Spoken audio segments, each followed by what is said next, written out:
एक राधा भक्त था, उसका बेटा कभी भगवान का नाम तक नहीं लेता था। वो इस बात से बड़ा परेशान था और वो उसे लेकर एक संत के पास गया और समस्या बताई। तब संत ने उससे कहा, बेटा बोलो राधे राधे।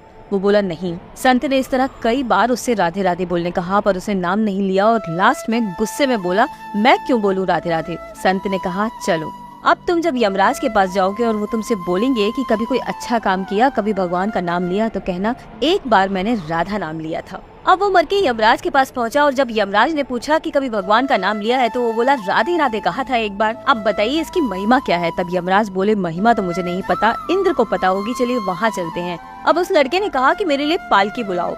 पालकी आई और उसमें 4 कहार आए। तब उसने कहा कि एक कहार को हटा दीजिए यमराज जी और आप लग जाइए और चलिए अब चलते हैं इंद्र के पास। अब गए दोनों इंद्र के पास। इंद्र ने कहा कि महिमा तो मुझे भी नहीं पता, पर ब्रह्मा जी को जरूर पता होगी। ब्रह्मा जी के पास पहुँचे।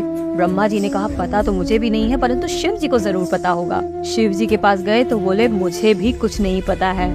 तो सबने कहा, तो चलिए लग जाइए पालकी में। अब सब पहुंच गए विष्णु जी के पास और जब उनसे ये सवाल पूछा गया तो बोले, अरे ये राधा नाम की महिमा ही तो है कि इसकी पालकी स्वयं ब्रह्मा, इंद्र, यमराज और शिव जी उठाए हुए हैं और अब इस नाते ये मेरी गोद में बैठने का अधिकारी हो गया है। यही है राधा नाम की महिमा। तो कहिए राधे राधे।